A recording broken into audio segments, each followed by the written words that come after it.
Bruja del Monte Bravo, Coahuila, años 70. En el remoto Monte Bravo, ubicado en la Sierra de Arteaga, Coahuila, un pelotón de soldados jóvenes fue enviado en una misión de reforestación durante los años 70. Aquella zona boscosa, cubierta por una espesa neblina matutina, parecía tranquila y silenciosa. Sin embargo, los veteranos de la región solían advertir sobre una presencia oscura que habitaba entre los árboles más antiguos, una entidad que, según ellos, había estado allí mucho antes de que los humanos llegaran. Los soldados, escépticos al principio, no prestaron atención a las advertencias. Su objetivo era claro: plantar pinos en las laderas escarpadas del monte. Se concentraron en su labor diaria, sin imaginar que estaban a punto de vivir una experiencia que los marcaría para siempre. Durante la segunda semana de labores, el pelotón decidió acampar cerca de un árbol quemado, un tronco solitario y retorcido que sobresalía entre la espesura como un dedo negro apuntando al cielo. Aquella noche, justo al caer el crepúsculo, un grito desgarrador atravesó la selva. Era claramente un alarido humano, lleno de dolor y agonía. El cabo Roberto, líder de escuadra, salió corriendo en dirección al grito, temiendo que uno de sus hombres hubiera sufrido un accidente. 4 soldados lo siguieron con los rifles en mano, listos para cualquier eventualidad. Al poco tiempo, encontraron al cabo tendido al pie del árbol quemado. Estaba inmóvil. Su cuello tenía una herida espantosa, como si algo le hubiera desgarrado la garganta con una garra. Horrorizados, los soldados inspeccionaron los alrededores, pero no encontraron rastros de ningún atacante humano. Uno de los reclutas levantó su linterna hacia las ramas calcinadas del árbol y se quedó sin palabras, señalando con mano temblorosa hacia la copa. Allí, recortada contra el resplandor fantasmal de la luna, se distinguía la silueta de una mujer. Al principio parecía joven, con largos cabellos flotando suavemente. Pero cuando enfocaron mejor, notaron que sus rasgos se transformaban. La figura adoptó el aspecto de una anciana demacrada, con la piel pálida y arrugada, y los ojos completamente negros. «¡Es una bruja!», gritó uno de los soldados, rompiendo el silencio helado que los envolvía.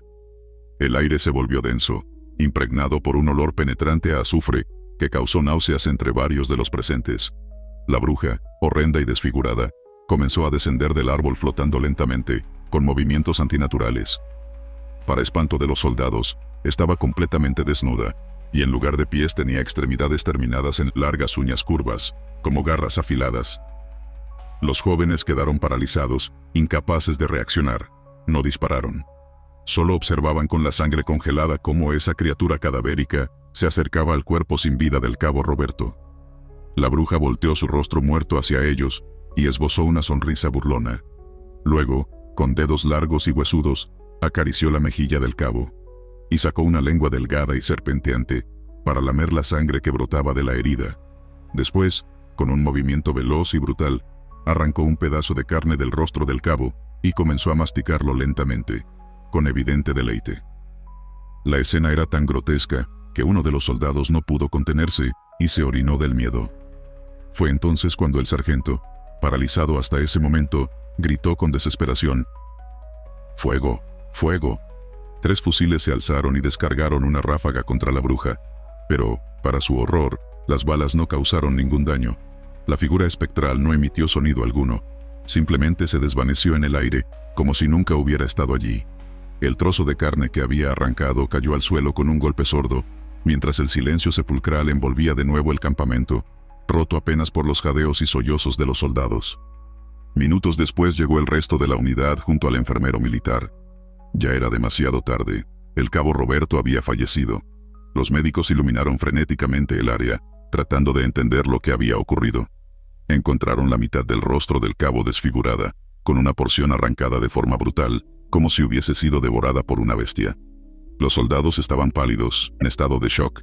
Uno de ellos sollozaba sin cesar, repitiendo entre lágrimas: «Una bruja. Era una bruja». Otros permanecían en silencio absoluto, con la mirada perdida y temblor en las manos. El informe oficial fue escueto y distante. El cabo Roberto fue atacado por un animal salvaje desconocido. Pero los sobrevivientes sabían la verdad. En testimonios extraoficiales contaron lo que realmente sucedió. Una mujer horrenda que descendió de un árbol y devoró a su superior. Era una imagen que jamás podrían borrar de sus mentes. Estaba cubierta de arrugas, con ojos negros sin vida, y sus dientes eran como los de una bestia. Declararon después, aún estremecidos. Esa noche nadie pudo dormir. Algunos rezaban en silencio, con los ojos bien abiertos, mientras otros mantenían el fusil entre las manos, como única fuente de consuelo. Al amanecer, evacuaron la zona con el cuerpo del cabo envuelto en una lona. Ninguno volvió jamás a Montebravo. Todos los soldados jóvenes que estuvieron presentes solicitaron su traslado inmediato, pidiendo ser reasignados lejos de Coahuila. Años más tarde, Francisco Ruiz, uno de los reclutas de aquella misión, contó lo ocurrido en una entrevista, describiéndolo como el momento más aterrador de su vida militar. La bruja parecía saborear la carne del fallecido, se burlaba de nuestro dolor, recordaba con la voz temblorosa. Hasta el día de hoy, en las cantinas de Saltillo se sigue contando la leyenda de la bruja del Montebravo, el ser maléfico que atacó a un pelotón en la sierra. Una historia documentada en el anecdotario militar, que deja en claro que en los bosques mexicanos todavía habitan horrores que desafían toda lógica. Gente del Bosque en la base secreta. Frontera entre Oaxaca y Veracruz, 1994. En la triple frontera montañosa donde confluyen Oaxaca, Puebla y Veracruz, el ejército mexicano operaba en los años 90, una base secreta de inteligencia, oculta en lo más profundo de la selva. Llegar hasta allí no era tarea sencilla. La selva alta, los barrancos escarpados y la niebla espesa protegían el emplazamiento con un manto natural que lo hacía casi invisible. Un sargento retirado, Ramiro Contreras, narró años después las experiencias escalofriantes que vivió durante sus turnos de guardia en aquel lugar clandestino. Él y sus compañeros hablaban con temor de la gente del bosque, misteriosas entidades que parecían acechar en la oscuridad de la jungla. La base estaba tan aislada que los relevos solo podían llegar en helicóptero. A los nuevos elementos, en su primera visita, los obligaban a caminar durante horas a través del monte, a propósito, para que no pudieran recordar el camino exacto de regreso, en caso de una posible deserción. Ramiro recordaba bien su primer día. Un camarada veterano se le acercó y, con rostro serio, le advirtió: «Ten mucho cuidado con las cosas que viven aquí, y no me refiero a los animales». Contreras, en aquel entonces un cabo joven, pensó que se refería a guerrilleros o narcotraficantes, pero pronto se daría cuenta de que lo que rondaba esa selva era algo más extraño, algo que escapaba a la lógica. Durante una de sus primeras guardias nocturnas, en el perímetro exterior, a unos 2 kilómetros de la base, Contreras iluminó con su linterna un rincón del bosque y notó algo inusual. Junto a un tronco caído, había varias piedras grandes acomodadas en un círculo casi perfecto. En el centro, trozos de corteza y ramas formaban una pequeña estructura, como una choza en miniatura. Era un santuario artesanal, perdido en medio de la nada. El soldado se detuvo unos segundos, intrigado, pero continuó su patrullaje. Sin embargo, al regresar por el mismo sendero, la choza de palitos había desaparecido sin dejar rastro, como si alguien la hubiera desmontado en cuestión de minutos. Días más tarde, mientras recorría el perímetro intermedio, a 1 kilómetro de la base, Ramiro escuchó pisadas que lo seguían entre los árboles. Quitó el seguro de su arma y aguzó el oído. De pronto, distinguió una pequeña cara asomándose por detrás de un tronco. Parecía humanoide, pero de baja estatura. Sus ojos brillaban y lo observaban en silencio. Contreras apuntó con su fusil y se acercó con cautela. Pero justo cuando iba a encararlo, una ave blanca salió volando de detrás del tronco, rozándole el rostro. El sobresalto lo dejó confundido. ¿Había sido solo un pájaro? ¿O lo otro también fue real? Cuando terminó su turno, le contó la experiencia a un compañero veterano. Este solo asintió gravemente. «Eso es de lo que te tienes que cuidar. Parecen inofensivos, pero si te descuidas, te atacan brutalmente». A esas entidades, los soldados las llamaban la gente del bosque. Nadie sabía con certeza qué eran. Algunos decían que podían ser brujas o duendes, pero otros afirmaban que se trataba de algo diferente, algo de otra naturaleza. El mismo veterano le explicó que aquellas pequeñas chozas de ramas eran probablemente sus viviendas, escondites entre la vegetación.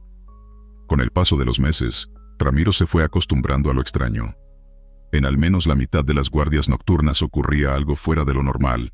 Risas agudas, parecidas al llanto, resonaban desde lo profundo del monte. Era un sonido escalofriante, similar al chillido de una hiena. «¿También oíste eso?», se preguntaban entre compañeros, en susurros. Todos sabían de qué hablaban, pero nadie quería admitirlo abiertamente. Era un secreto a voces que tensaba el ambiente en la base. Incluso los oficiales parecían fingir que nada paranormal ocurría. Pero una madrugada, sus peores temores se materializaron. En el perímetro exterior, un cabo de guardia dejó de responder por radio. Ramiro y otros soldados salieron en su búsqueda. Lo encontraron tirado en el suelo, inconsciente y ensangrentado. Tenía el pómulo destrozado, como si lo hubieran golpeado con una piedra. Un fragmento de hueso le asomaba por la mejilla. Con horror, lo cargaron de vuelta y lo evacuaron en helicóptero.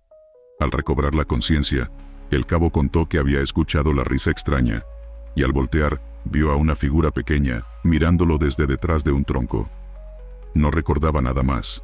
Lo atacaron en un parpadeo, y cayó inconsciente. Se salvó por poco, pero quedó con el rostro desfigurado. A partir de ese momento, los soldados dejaron de pensar que imaginaban cosas. Había algo real acechando en la oscuridad. Nunca lograban verlos claramente. Solo siluetas fugaces, sombras pequeñas y ágiles, que se deslizaban entre los árboles. Algunos decían que eran chaneques o duendes, espíritus de la selva según las creencias locales. Pero estos no eran inocentes, mostraban una inteligencia y una ferocidad aterradoras.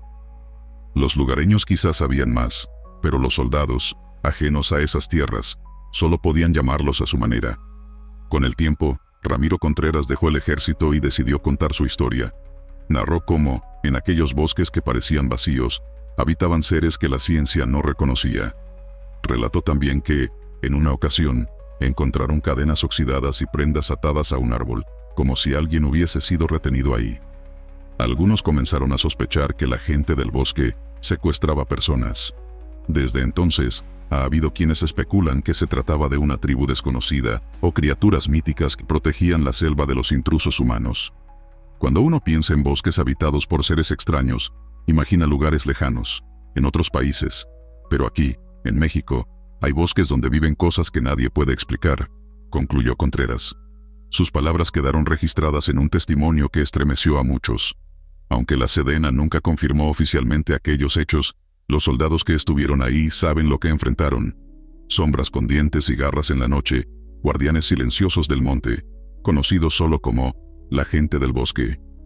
Nahuales de la selva Lacandona, Chiapas, 1988. En lo más profundo de la selva Lacandona, Chiapas, circula una historia estremecedora entre patrullas militares. A finales de los años 80, una cuadrilla de soldados mexicanos fue enviada a investigar reportes de ataques misteriosos cerca de una aldea indígena aislada. Los pobladores hablaban de criaturas nocturnas que mataban animales y causaban terror. Lo más extraño, aseguraban que se trataba de hombres que se transformaban en bestias, conocidos en el folclore como nahuales. Los soldados, escépticos al principio, se internaron en la jungla con la misión de proteger a la comunidad. Lo que vivieron allí dio origen a uno de los relatos paranormales más inquietantes en la historia no oficial del ejército mexicano. Tras varios días de patrullaje sin resultados, una noche oscura y sin luna, el pelotón escuchó alaridos y movimientos bruscos entre el follaje. Al acercarse a los chozones del poblado, notaron a los perros y gallinas en un estado de pánico inusual. De pronto, de entre la maleza saltó una figura enorme y peluda, similar a un lobo, pero mucho más grande de lo normal. Se abalanzó contra un soldado apostado en el perímetro. Los militares abrieron fuego, iluminando la escena con los fogonazos de sus rifles. Para su horror, la criatura esquivaba los disparos con agilidad antinatural y huyó a 4 patas, perdiéndose en la espesura. Toda la noche montaron guardia alrededor de las chozas. No era un jaguar. Lo sabían por su movimiento humanoide. Un sargento de origen celtal murmuró con voz temblorosa: «Es el Ucux», el brujo jaguar, usando la palabra local para referirse a un nahual. Los militares reforzaron la vigilancia, convencidos de que no se trataba de un animal cualquiera. Y tenían razón. Poco antes del amanecer, las criaturas regresaron. Esta vez fueron varias. Testigos afirmaron ver al menos 3 pares de ojos rojos brillando entre los árboles. Desde la bruma, emergieron siluetas que cambiaban de forma. A ratos parecían hombres encorvados, y a ratos felinos erguidos sobre 2 patas. En un ataque coordinado, esas entidades rodearon la aldea. Los soldados, visiblemente nerviosos, formaron un círculo defensivo. Lo que siguió fue un enfrentamiento feroz, como sacado de una pesadilla. Uno de los nahuales saltó sobre un cabo, derribándolo mientras le arañaba el pecho con garras larguísimas. Otro se lanzó contra el oficial al mando, pero fue recibido con una ráfaga de rifle que lo hizo aullar de una manera casi humana. Los pobladores, escondidos dentro de una choza, rezaban con fervor mientras los militares disparaban intermitentemente a las sombras veloces que se deslizaban entre los árboles. En medio del caos, un soldado aseguró haber visto a una de las criaturas heridas incorporarse sobre dos piernas.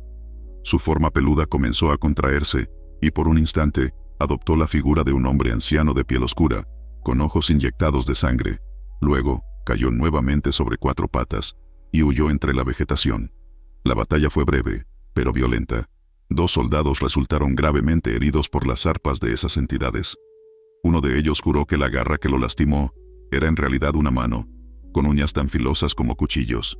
También aseguró haber visto un amuleto colgando del cuello de la criatura, como si fuera un talismán usado por humanos. Finalmente, tras abatir a uno de los atacantes y ahuyentar a los demás, los militares lograron asegurar el área. Al amanecer encontraron algo estremecedor: el cadáver de un gran coyote oscuro con rasgos casi humanos, según relataron. Tenía un disparo preciso en el corazón. Al verlo de cerca, los soldados quedaron mudos. Los ancianos lacandones del lugar, tras mirarlo detenidamente, susurraron: «Es un nahual». El resto de las criaturas se perdió en la selva. Temiendo que regresaran, los militares incineraron el cadáver en una pira improvisada, siguiendo el consejo de un curandero local que insistía en destruir el cuerpo para romper el vínculo mágico. Pero antes de hacerlo, notaron algo escalofriante. La pata delantera del coyote tenía solo 4 dedos, y junto a la ceniza apareció un machete viejo y oxidado.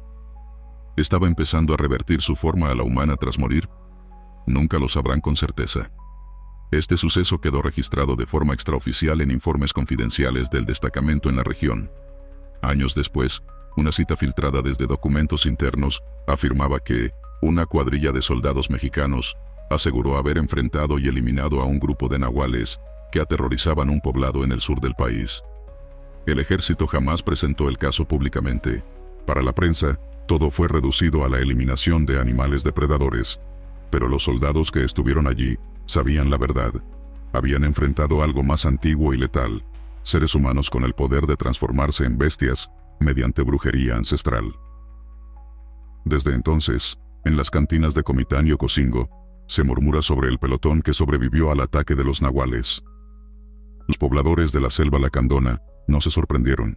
Para ellos, estas leyendas siempre fueron reales. Pero para aquellos jóvenes soldados que venían de la ciudad, esa misión transformó su visión del mundo para siempre. «Le vaciamos el cargador completo y seguía avanzando como un hombre lobo», relató uno de ellos años más tarde, incapaz de olvidar los ojos rojos que brillaban en la oscuridad selvática. La selva guardó sus secretos tras aquella noche. Los nahuales restantes desaparecieron entre los montes y la aldea nunca volvió a ser atacada. Hasta hoy, Chiapas conserva esa dualidad mística. En sus selvas pueden convivir soldados armados con tecnología moderna y al mismo tiempo, creencias milenarias que caminan entre la maleza. Aquellos hombres de uniforme aprendieron con sangre y miedo que no todas las amenazas pueden entenderse o combatirse con tácticas convencionales. Los nahuales de la lacandona les enseñaron que, en México, aún existen rincones donde la frontera entre lo natural y lo sobrenatural se desvanece. Fantasma del ahogado en el río Moctezuma, San Luis Potosí, 2007. Durante una misión de reconocimiento en la región selvática de la Huasteca Potosina, un destacamento de soldados se adentró en la espesura cercana al río Moctezuma, una frontera natural entre los estados de San Luis Potosí e Hidalgo. La zona estaba compuesta por cañadas profundas, humedad constante y una vegetación exuberante. Antes de comenzar el operativo, algunos habitantes de comunidades indígenas locales les advirtieron con seriedad sobre el ahogado, un espíritu en pena que se decía vagaba por el río en las noches oscuras. Los militares, escépticos como era de esperarse, continuaron con su operativo contra plantíos ilícitos en la zona.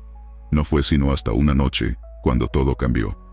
Mientras marchaban a lo largo de la ribera del Moctezuma, cayó la oscuridad con rapidez. El caudal del río, alimentado por lluvias recientes, rugía apenas a unos metros de distancia. El teniente Octaviano Baltasar, comandante de la patrulla, notó que algunos de sus soldados, originarios de etnias Tenec y Náhuatl, se inquietaban visiblemente al acercarse al agua. Él sabía que no era miedo común. Eran hombres acostumbrados a la selva. Era respeto, quizá temor ancestral. Ellos conocían las historias. Hablaban de un alma errante, la de un hombre que se había ahogado en ese río tiempo atrás. Decían que aún lloraba por las noches. Incluso llegaron a pedirle permiso al teniente para alejarse de la orilla antes de que oscureciera por completo. Pero Baltasar, un hombre pragmático y obediente al reglamento, no accedió. Las condiciones tácticas exigían acampar cerca del río por motivos de seguridad. Horas más tarde, entendería la gravedad de haber ignorado aquellas súplicas. Cerca de la medianoche, mientras la mayoría del grupo descansaba y otros montaban guardia, se comenzó a escuchar un llanto tenue. Al principio pensaron que era el viento entre los cañaverales, pero el sonido fue creciendo. Se convirtió en un gemido profundo, humano. Algunos se miraron entre sí con inquietud. ¿Alguien estaba pidiendo ayuda? Sin perder tiempo, varios soldados tomaron sus lámparas y se dirigieron a la ribera. El río seguía cubierto por una densa bruma. Fue entonces cuando uno de ellos distinguió, entre la niebla y la luz de la luna, una figura parada sobre una roca en medio del cauce. Parecía un hombre encorvado, empapado, con ropas antiguas y las manos cubriéndose el rostro mientras lloraba. El teniente Baltasar alzó la voz. ¿Está bien? ¿Necesita ayuda? La figura se quedó en silencio. Luego, con un movimiento lento y antinatural, volteó hacia ellos. Lo que vieron hizo que se les helara la sangre. La luz apenas lo iluminaba, pero fue suficiente para notar que tenía el rostro grisáceo, hinchado y desfigurado, como el de un cuerpo que ha estado mucho tiempo bajo el agua. Sus ojos estaban completamente en blanco, su ropa goteaba algas, y no tocaba la roca, flotaba unos centímetros sobre ella. Un escalofrío colectivo recorrió al pelotón. Uno de los soldados veteranos, con voz temblorosa y persignándose, susurró: «El ahogado». Sin previo aviso, el espectro lanzó un alarido agudo, desgarrador, cargado de una tristeza insoportable. Luego se abalanzó hacia ellos, flotando con velocidad sobre el agua. Los soldados retrocedieron en pánico. El espectro llegó a la orilla en cuestión de segundos. Su mirada vacía parecía atravesarlos. De su boca y ojos brotaba agua turbia. Algunos reaccionaron instintivamente y dispararon al aire con sus fusiles, intentando ahuyentarlo. Pero la aparición no se inmutó. Con la cabeza ligeramente ladeada, soltó un gorgoteo gutural que sonó como una risa ahogada, burlona y espeluznante. Fue entonces que el soldado más joven, apenas un muchacho, soltó un grito y señaló sus botas. El agua del río, de forma completamente antinatural, se estaba elevando y envolviendo sus pies, a pesar de estar sobre terreno firme. En cuestión de segundos, una fuerza invisible lo derribó y comenzó a arrastrarlo hacia el río. Sus compañeros corrieron a auxiliarlo, formando una cadena humana entre gritos desesperados. Con horror, vieron emerger de la ribera una especie de mano translúcida hecha de agua, que se aferraba al tobillo del joven y lo jalaba con violencia. «¡No te lo lleves!», gritó uno de los soldados indígenas, hablando en Tenec, mientras entre varios luchaban por recuperar al muchacho. Tras varios instantes de forcejeo, lograron arrebatarlo de las garras del agua. Estaba empapado, temblando, con marcas moradas en el tobillo en forma de dedos humanos. El teniente, impactado, no dudó más. Ordenó la retirada inmediata del campamento, selva adentro. Todos encendieron sus veladoras de campaña, murmurando oraciones mientras se alejaban del río, como les habían aconsejado los lugareños. El fantasma permaneció junto a la ribera, observándolos con esos ojos vacíos. Justo antes de desvanecerse entre la bruma, se le escuchó murmurar algo que estremeció a todos. Algunos afirmaron que dijo: «No me dejan ir», en un español antiguo. Otros solo percibieron un suspiro. Nadie durmió el resto de la noche. Al amanecer, llegaron a un pueblo cercano. Los indígenas locales no se sorprendieron por lo que contaron. Les explicaron que, años atrás, un hombre se había ahogado en el río durante una tormenta, y su cuerpo jamás fue encontrado. Sin entierro ni perdón, su alma quedó atrapada en el agua. El teniente Baltasar redactó un informe inusual, alegando que circunstancias extraordinarias obligaron al repliegue de la patrulla para evitar bajas. En un anexo confidencial, recomendó evitar toda operación nocturna cerca del Moctezuma. Los soldados de raíces indígenas confirmaron que algo más allá de la comprensión humana ocurrió esa noche. Desde entonces, esta historia se convirtió en advertencia entre las tropas destacadas en la Huasteca. Respeten las advertencias de los ancianos y no subestimen a los muertos. Años después, el propio teniente Baltasar narró su experiencia en una entrevista privada. Habíamos escuchado varias historias contadas entre militares, pero esa noche, mientras marchábamos junto al río Moctezuma, ocurrió algo que no tiene explicación. Algo real, algo aterrador. Desde entonces, los pelotones que operan en la zona no cruzan el río después del anochecer sin antes encender una veladora y rezar por las almas del agua. El fantasma del ahogado permanece como una leyenda militar en San Luis Potosí. Dicen que aún se le puede oír llorando bajo la luna, esperando un descanso que nunca llegará. Los soldados que lo vieron esa noche jamás volvieron a dudar de lo que los ancianos llaman las otras fuerzas. Porque en los ríos y selvas de México, no todos los enemigos tienen rostro humano. Algunos, simplemente, no murieron del todo. Cruz Parlante, de Chan Santa Cruz, Quintana Roo, 1901. En la fase final de la cruenta guerra de castas en Yucatán, el ejército mexicano tomó por asalto, en el año 1901, la mítica ciudad rebelde de Chan Santa Cruz, actualmente Felipe Carrillo Puerto, Quintana Roo. Además de la feroz resistencia armada maya, los soldados se enfrentaron a algo que jamás imaginaron: un ídolo sobrenatural que hablaba con voz propia. En el corazón del santuario enemigo, descubrieron la legendaria Cruz Parlante, un objeto de veneración para los rebeldes mayas, alrededor del cual se había constituido un bastión teocrático. Las crónicas militares e indígenas de la época coinciden en que ocurrió un suceso inexplicable en medio del combate, cuando la cruz habló para azuzar a los defensores y aterrorizar a los atacantes. Los soldados federales, tras vencer la resistencia, irrumpieron en el recinto sagrado de la Cruz Parlante. Se trataba de una gran cruz de madera pintada de verde, adornada con cintas de colores, ubicada en una pequeña capilla enclavada en la selva. Los comandantes sabían de su importancia mística. Por décadas, los mayas afirmaban recibir órdenes oraculares de esa cruz, la cual, según ellos, canalizaba la voz de sus dioses. Muchos militares mexicanos la consideraban una simple superstición, hasta que lo presenciaron. Al ingresar con rifles en mano, encontraron a un puñado de sacerdotes mayas protegiendo la cruz. De repente, resonó en el aire una voz profunda y enfurecida, hablándoles en perfecto idioma maya. «Intrusos, profanadores», clamaba aquella voz sin cuerpo, con una autoridad estremecedora. Los soldados se detuvieron en seco. Algunos pensaron que algún rebelde escondido les gritaba, pero pronto vieron, con estupor, que la voz parecía emanar de la propia cruz de madera. Los sacerdotes mayas, arrodillados, exclamaban que era la voz de Dios protegiéndolos. Uno de los oficiales mexicanos, incrédulo y nervioso, ordenó en español: «Que se entregue quien habla, o abriremos fuego». La respuesta fue inmediata y aterradora. La cruz respondió en castellano, con un tono áspero y desafiante: «¿Quién osa desafiar la casa del Dios vivo?». Aquello no tenía explicación lógica. Soldados curtidos en batalla sintieron un miedo distinto, una punzada helada recorriéndoles la espalda, al escuchar que ese madero pronunciaba palabras inteligibles.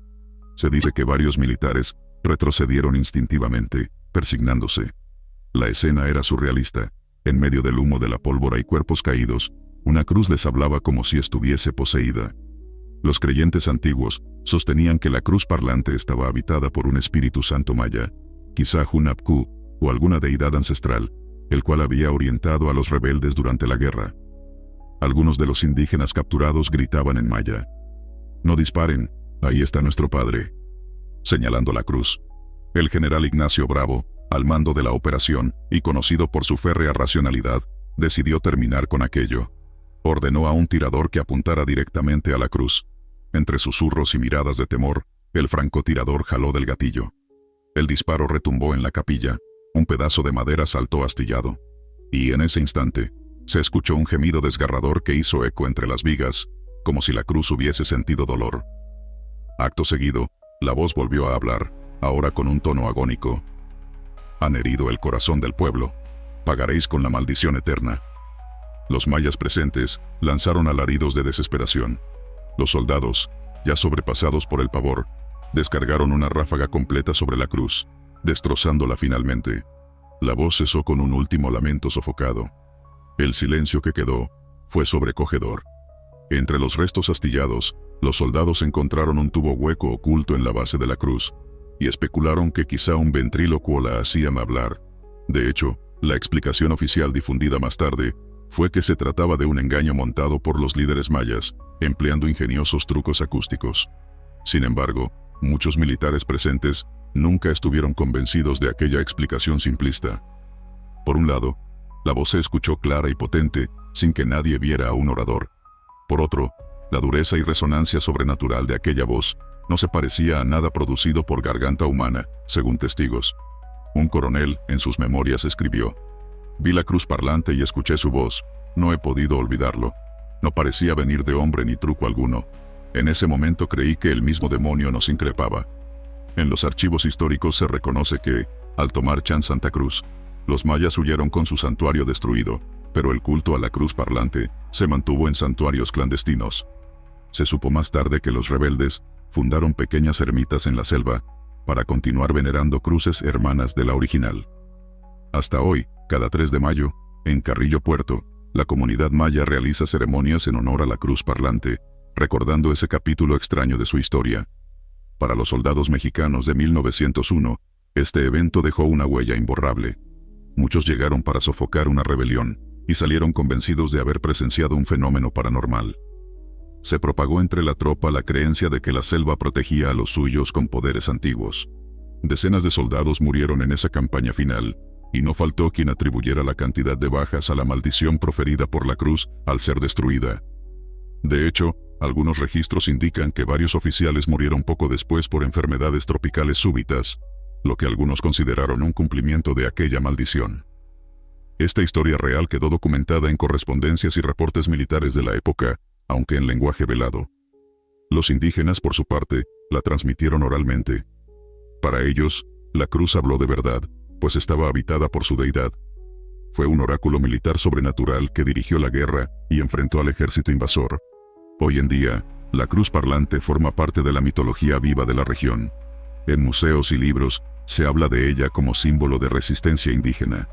Pero entre los relatos de la historia oculta militar, destaca aquella noche de 1901 en que una tropa entera escuchó una voz salir de una cruz en medio de la selva. Una voz que ningún fusil pudo silenciar, hasta que la madera fue hecha pedazos. Es un recordatorio de que en las guerras, especialmente en tierras cargadas de espiritualidad ancestral, lo sagrado y lo bélico, a veces se entrelazan de maneras misteriosas. Los soldados vencedores regresaron a sus cuarteles, no solo con trofeos y prisioneros, sino también con el recuerdo escalofriante de la cruz que habló. Un evento que difumina la línea entre la fe y lo paranormal, en plena campaña militar. Llorona de Usumacinta, frontera Tabasco-Guatemala, 1993. Al sur de Tabasco, en la frontera selvática con Guatemala, un pelotón de soldados de la Brigada de Selva realizaba patrullajes de rutina a orillas del caudaloso río Usumacinta. Era 1993. La región, plagada de manglares, ruinas mayas ocultas y comunidades aisladas, era terreno fértil para todo tipo de leyendas. Una de ellas era especialmente temida por los lugareños. Hablaban de una mujer espectral que lloraba en las riberas durante la noche. La llamaban simplemente La Llorona. Muchos soldados desestimaron esas advertencias como cuentos de camino, simples supersticiones. Pero una madrugada de luna llena, la patrulla destacada en Tenosique tuvo un encuentro que les haría creer para siempre en esa vieja leyenda hispanoamericana. Pasada la medianoche, mientras vigilaban un vado del río, los militares comenzaron a escuchar un llanto femenino que resonaba entre la maleza. Al principio pensaron que se trataba de algún animal nocturno o quizás de una mujer local pidiendo auxilio. El teniente, preocupado, ordenó a 2 soldados que investigaran. Temía que un civil estuviera en peligro. Con linternas en mano, los soldados se internaron en la vegetación siguiendo el sonido. El plañido era estremecedor. Una voz de mujer repetía con angustia infinita: «¡Ay, mis hijos!», arrastrando las palabras con un dolor desgarrador. Separaron ramas y lianas hasta llegar a un claro junto al agua. Allí, la vieron. Una figura femenina vestida de blanco, de cabellos largos y negros que le cubrían el rostro. Estaba de pie sobre una roca semisumergida en la orilla, sollozando con la cabeza gacha. Uno de los soldados le apuntó con la linterna y dio un paso adelante. «Señora, ¿se encuentra bien?». La mujer levantó lentamente la cabeza. Bajo la cascada de pelo húmedo, apareció un rostro pálido, desencajado. Sus ojos reflejaron la luz con un brillo antinatural. Y entonces lo comprendieron. No tenía ojos, solo cuencas vacías, oscuras, profundas. Su boca abierta emitía un lamento espeluznante que les heló la sangre. Uno de los jóvenes gritó y disparó al aire por reflejo. En ese instante, la aparición lanzó un alarido ensordecedor, una mezcla de llanto y furia. Luego desapareció de la roca, para reaparecer, sin transición, a escasos metros de ellos, en tierra firme. Flotaba. La bata blanca ondeaba sin que sus piernas se movieran. ¡Ay, mis hijos!, gritó con voz penetrante, ahora aún más fuerte. Los dos soldados corrieron de regreso al campamento, presas del terror, sintiendo a la mujer fantasmal detrás de ellos. El sargento mayor, al verlos salir despavoridos de la selva, empuñó su arma creyendo que estaban bajo emboscada, pero enseguida percibió el mismo llanto que inundaba el ambiente. Y entonces la vio, con sus propios ojos. Una mujer de blanco emergía de entre los matorrales sin tocarlos, deslizándose hacia el claro del campamento. No dejaba huellas en el suelo fangoso, parecía flotar. El sargento ordenó abrir fuego. 4 fusiles dispararon al unísono directamente sobre ella, pero la figura se desvaneció en el aire, intangible, y reapareció de inmediato junto al río, como si nada. Allí, la mujer se volvió lentamente hacia los soldados, levantó los brazos como suplicando al cielo, echó la cabeza hacia atrás y profirió un grito tan agudo, tan antinatural, que todos se estremecieron. El chillido pareció venir de todas partes al mismo tiempo, retumbando en el río y en la selva. Uno de los soldados se desmayó, los demás sintieron mareo, confusión, y cuando pudieron abrir de nuevo los ojos, la mujer ya no estaba, solo quedaba el eco de su llanto, arrastrado por la corriente río abajo. La selva volvió poco a poco al silencio habitual, con el croar lejano de las ranas y el zumbido de los insectos. Temblando, los hombres encendieron una fogata grande, aunque el calor húmedo de la noche no lo requería solo para darse valor. El teniente, aún pálido, registró el suceso en su libreta de forma escueta. Voz y figura femenina desconocida avistada, se procede a replegar tropa. Ordenó de inmediato reubicar el campamento unos 300 metros tierra adentro, lejos del río. Nadie protestó. Todos sabían que habían visto algo que no pertenecía a este mundo, que habían presenciado a la Llorona, esa alma en pena de la que se habla desde los tiempos de la colonia, la madre que vaga buscando a sus hijos perdidos, llorando eternamente. Los veteranos del ejército mexicano conocen bien la leyenda, pero vivirlo en carne propia, eso era otra cosa. El teniente, identificado por algunos como el mismo que vivió un incidente similar en el río, Moctezuma reportó el caso por radio como un encuentro con hostil no identificado. ¿Por qué? ¿Cómo explicarle a sus superiores que un espectro los había aterrorizado? Al día siguiente, en una comunidad tzeltal, a orillas del río, los soldados conversaron con un anciano que escuchó la historia sin sorpresa alguna. «Ustedes vieron a la Ixtabay», les dijo, mezclando el mito local con el de la Llorona. Para los pueblos originarios, era la misma entidad, una mujer espíritu peligrosa que aparece cerca de los ríos y lagunas, lamentando a sus hijos perdidos, y a veces, atrayendo a los hombres a su muerte. Les contaron que en ese tramo del Usumacinta, décadas atrás, una mujer y sus 2 pequeños se habían ahogado al volcar su canoa. Desde entonces, su fantasma se aparecía en la ribera, llorando en las noches de luna. El pelotón pidió ser trasladado más lejos del río durante las siguientes noches. Muchos estaban profundamente afectados. Los mandos accedieron, quizás comprendiendo que la salud mental de la tropa estaba en juego. Y así, la selva de Tabasco ganó otro relato más sobre la Llorona. Esta vez, documentado por militares. Con el tiempo, se supo de otros soldados en diferentes regiones del país, que también afirmaban haber escuchado ese terrible «¡Ay, mis hijos!» en medio de parajes solitarios. La experiencia vivida aquella madrugada reforzó la creencia de que la Llorona, tan popular en ciudades y pueblos, también merodea los ríos ocultos y las selvas remotas. Incluso, puede aparecer ante quienes portan fusiles. Hasta el día de hoy, los veteranos de aquella brigada insisten en lo que vieron. Era una mujer, pero no era viva, dicen, sin titubeos. Algunos aseguran que durante meses tuvieron pesadillas con el rostro pálido y lloroso de la aparición, y cada vez que una nueva patrulla llega a Tenosique, los antiguos advierten: si escuchan a una mujer llorar cerca del agua, no vayan, es la Llorona, y no quieren verla. Así, la leyenda se transmite de generación en generación, como advertencia real entre quienes patrullan la frontera, porque en las selvas mexicanas, cubiertas de misterio, no todos los enemigos son de carne y hueso. Algunos simplemente no pertenecen a este mundo. Aluxes del Puente de Cancún, Quintana Roo, 1991. A finales de la década de los 80, la construcción de un importante puente en la carretera hacia la zona hotelera de Cancún se convirtió en un proyecto plagado de percances inexplicables. El ejército mexicano, a través del cuerpo de ingenieros, participaba dando apoyo logístico a la obra. Sin embargo, los trabajadores locales comenzaban a susurrar historias inquietantes. Decían que los aluxes, pequeños seres guardianes de la selva, según la tradición maya, estaban molestos porque se estaba invadiendo su territorio sagrado.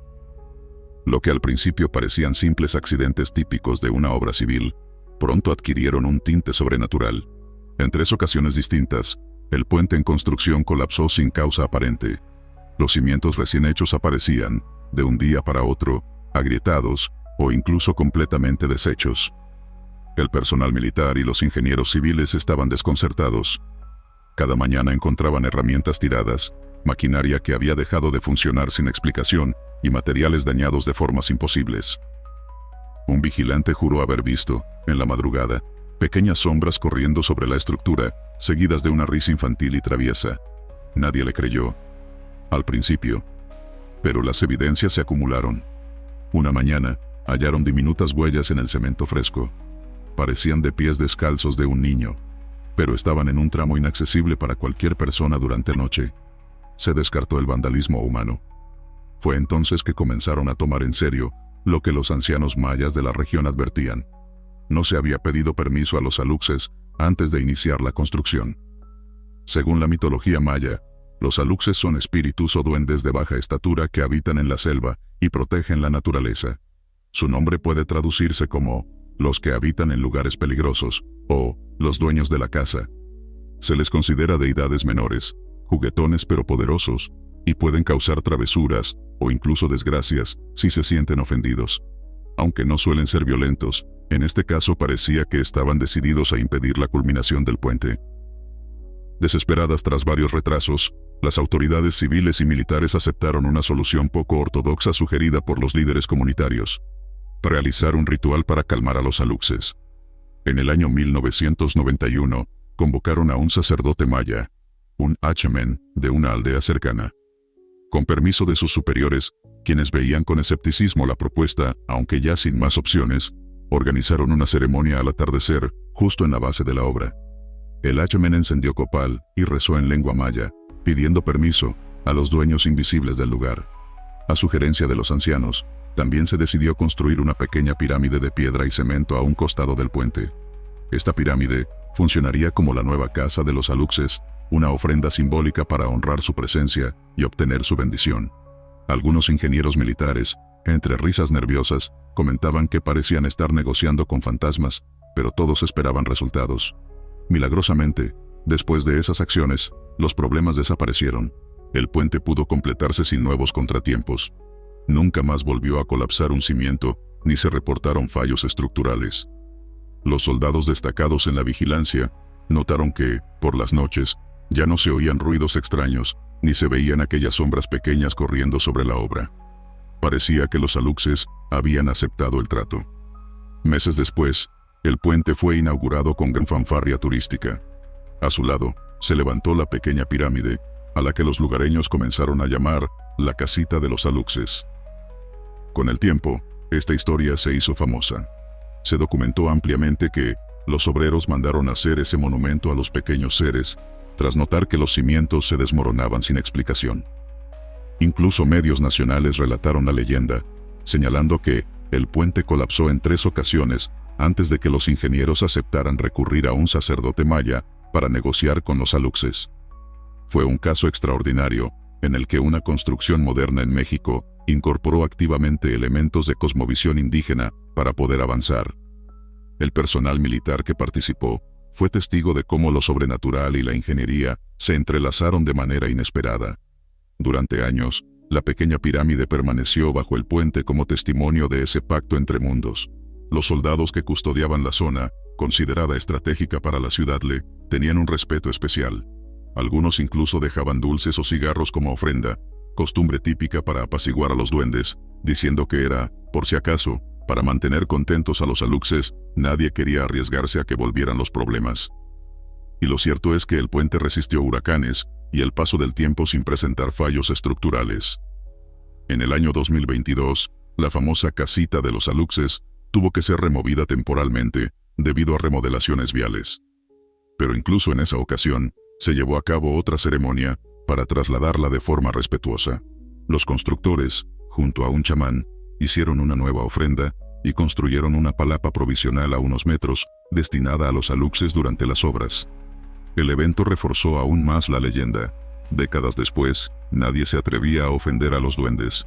Para el ejército, este incidente quedó como un ejemplo de que no todas las soluciones se encuentran en los manuales técnicos o tácticos, sino en el entendimiento de las creencias locales.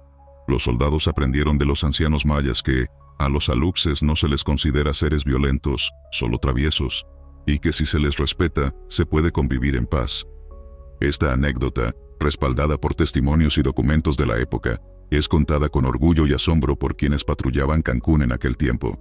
Al final, los aluxes obtuvieron su casa y los humanos su puente, coexistiendo en armonía. Una vez más, la selva de Quintana Roo demostró que, en México, lo mágico y lo real caminan de la mano. Donde la ingeniería moderna falla, quizá un antiguo ritual maya sea lo que realmente se necesita. Porque, como aprendieron los militares que vivieron este suceso, antes de construir en tierras ajenas, siempre es mejor pedir permiso a sus espíritus guardianes. Chaneques de la selva de los Tuxtlas, Veracruz, 1982. En la densa selva tropical de los Tuxtlas, Veracruz, tierra de brujos, niebla espesa y lagunas encantadas, un grupo de ingenieros militares fue enviado a inicios de los años 80 para abrir una brecha que permitiría la instalación de una torre de comunicaciones estratégica. Aquella jungla, cercana al misterioso lago Catemaco, tenía fama entre los lugareños de estar habitada por los chaneques, entidades del folclore náhuatl y totonaca, conocidos como pequeños guardianes de los bosques, los ríos y las montañas. Según la tradición, los chaneques, o chanecos, como también se les llama, son seres diminutos, juguetones y protectores, a quienes siempre se les debe pedir permiso antes de adentrarse en sus dominios. Se dice que si uno los ofende, pueden castigar con extravíos, enfermedades repentinas o fenómenos inexplicables. Los soldados e ingenieros, concentrados en su labor, desestimaron las advertencias y rituales que los ancianos del lugar les recomendaron. Al iniciar los trabajos de apertura entre árboles centenarios, comenzaron a ocurrir cosas extrañas. Las brújulas se descontrolaban en ciertos tramos, marcando direcciones erráticas sin sentido. Herramientas dejadas en el campamento desaparecían durante la noche, solo para aparecer colgadas de las ramas más altas al día siguiente, en posiciones imposibles de alcanzar sin ayuda.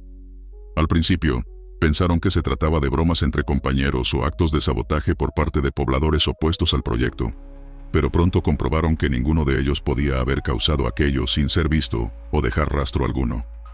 Una mañana, el subteniente a cargo despertó sobresaltado al escuchar risitas suaves alrededor de su tienda.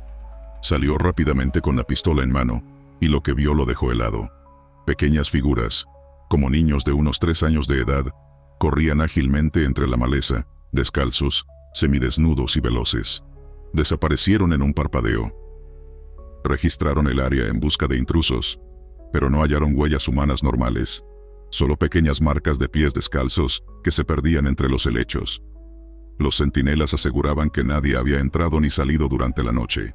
Más tarde ese mismo día, al detonar dinamita para despejar una ladera, la carga no explotó como estaba previsto. El especialista revisó el sistema y descubrió que los cables habían sido desconectados y anudados entre sí de forma torpe, como si un niño o alguien sin conocimientos técnicos hubiera jugado con ellos. Nadie supo cómo eso pudo suceder bajo vigilancia constante. Fue entonces cuando algunos ancianos brujos de Catemaco, atraídos por la curiosidad, se acercaron a observar la obra. Tras enterarse de los hechos, fueron contundentes: son los chaneques, no están contentos. Explicaron que los chaneques pueden desorientar, enfermar o espantar a quienes entran a la selva sin respeto. Recomendaban realizar una ceremonia sencilla de reconciliación: enterrar copal, maíz y un poco de aguardiente al pie de un árbol grande, mientras se pide permiso y se ofrece disculpas a los dueños del monte. Aunque algunos oficiales escépticos lo tomaron como una superstición, las continuas demoras y fenómenos extraños los convencieron de intentar cualquier cosa. Así, una tarde, varios soldados encendieron copal como se les indicó, y enterraron granos de maíz con un poco de licor en un hoyo frente a un árbol corpulento. En voz alta, uno de ellos dijo: «Dueños del monte, les ofrecemos esto. Perdón por molestarlos». Tras el ritual, el ambiente cambió. El aire se volvió inmóvil, el canto de los insectos y el trino de las aves cesaron. Un silencio profundo cubrió la selva como un manto. Los soldados se miraron entre sí, sin saber si aquello era buena o mala señal. Pero lo cierto es que, a partir de ese momento, los incidentes extraños comenzaron a disminuir. La brecha pudo abrirse sin mayores contratiempos. Las desapariciones de herramientas casi cesaron por completo. Solo en algunas noches aún se escuchaban, en la lejanía, silbidos agudos o risillas suaves, como si los chaneques todavía estuvieran observando. Pero ya no molestos, sino quizás divertidos.